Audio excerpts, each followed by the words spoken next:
Coming up on Spartan Sports Report, the men's soccer team tackled a pair of top 5 opponents. The volleyball team opened up conference play on the road, and the ice hockey team is gearing up to hit the rink for its first match of the season.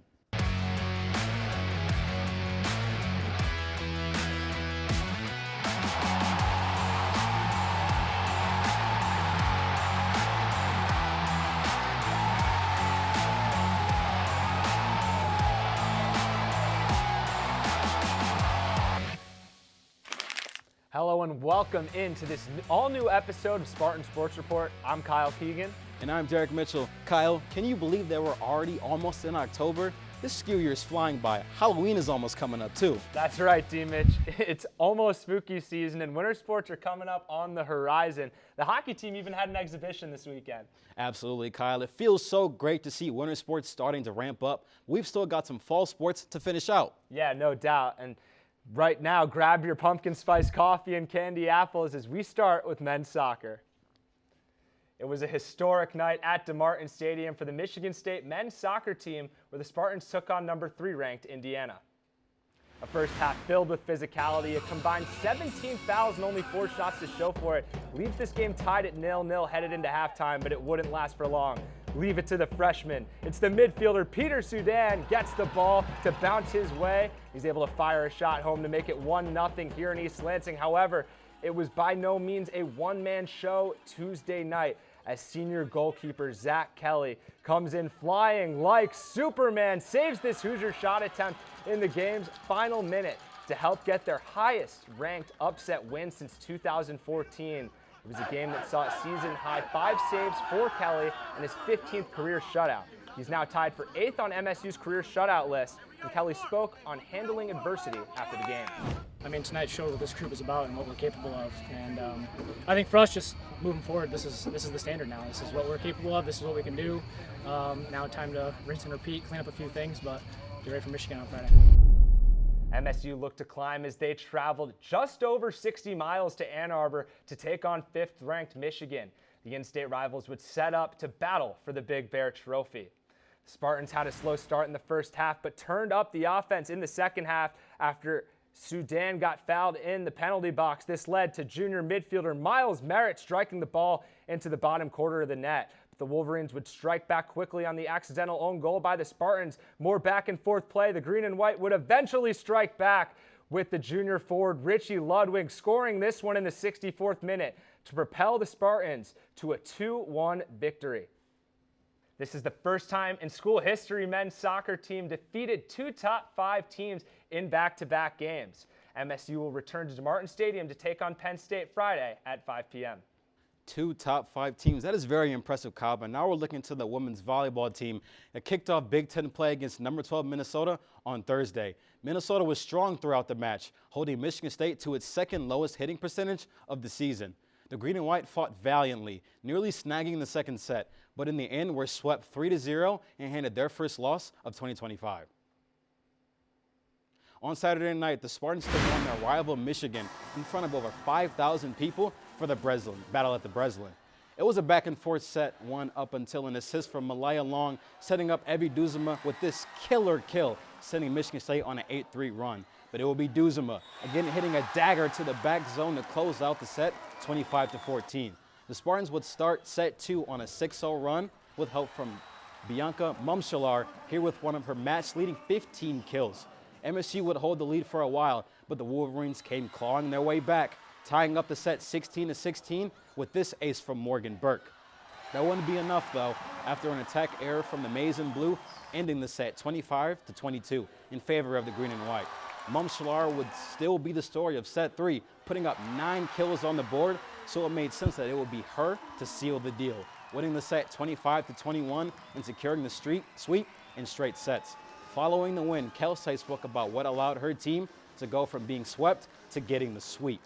48 hours ago, we were in Minneapolis and lost a tough one where we got exposed on some things we needed to clean up, and to have the ability to make changes that fast and to still come out the way that we did with our values and with our unity and with our fight, I'm just so proud of them.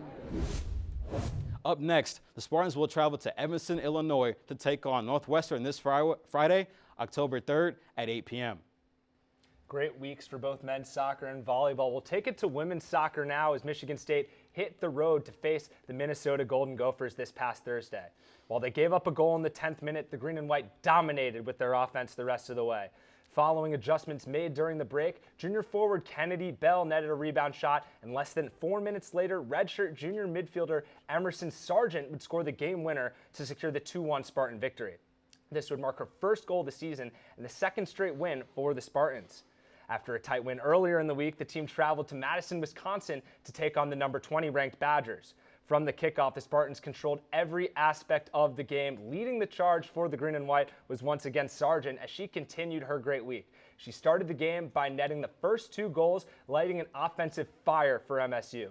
Alongside Sargent, Bell logged a 4-point game of her own that featured a goal and 2 assists, helping Michigan State coast to a 6-0 blowout win.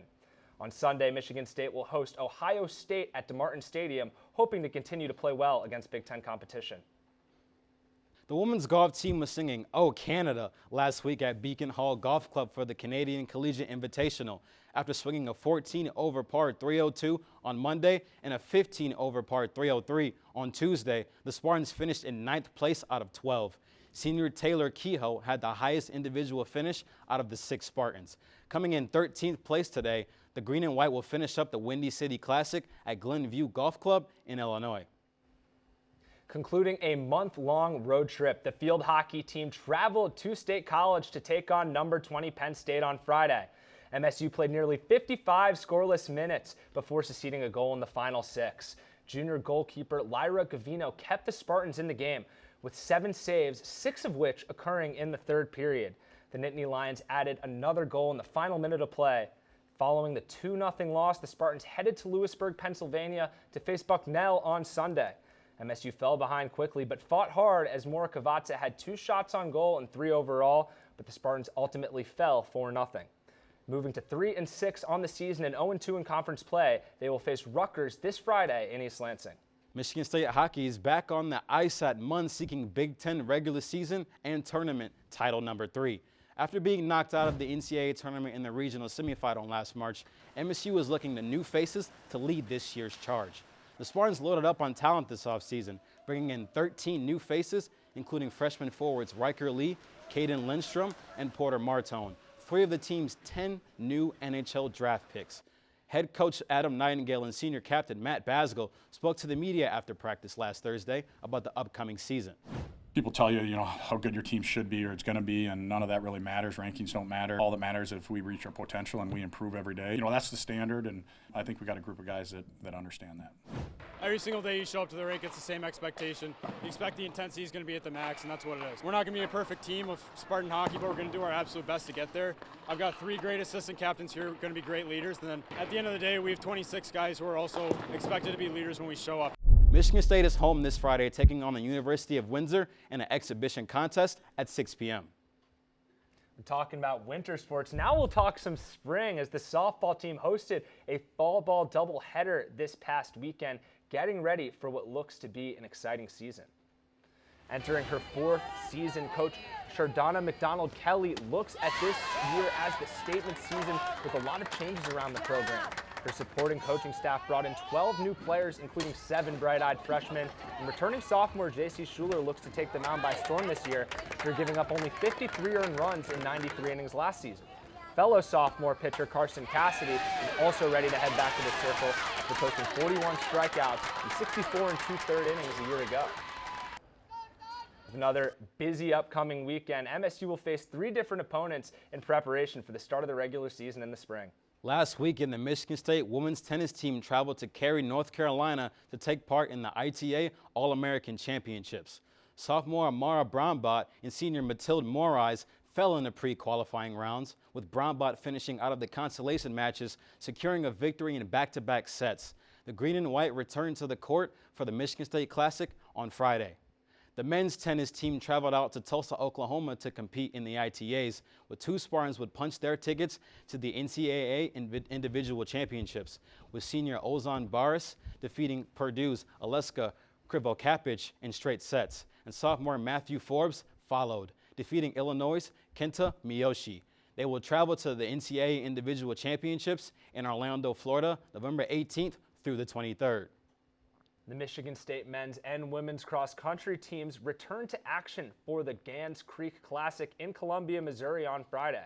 For the men's team, senior Riley Ho earned an 8th place finish with a personal best time of 22 minutes and 50 seconds, beating his previous best by 18 seconds, which he set back in 2024. This was the top time for an American at the event and paved the way for a 10th place finish for the team in the 8K race with 334 points. The women's team was led by sophomore Rachel Forsyth, finishing with a time of 19 minutes and 59 seconds in the 6K race. This earned Forsyth the 3rd best time of any runner in the Big Ten and finished in the 28th overall spot. The women's team finished 13th place in the meet with 402 points. And next up, Michigan State will travel to Madison, Wisconsin for the Nuttycombe Invitational on October 17th. Thanks for tuning in to this week's episode of Spartan Sports Report. For more content, check out the Spartan Newsroom website as well as all of our social media handles below. I'm Kyle Keegan. And I'm Derek Mitchell, and we will see you guys next week.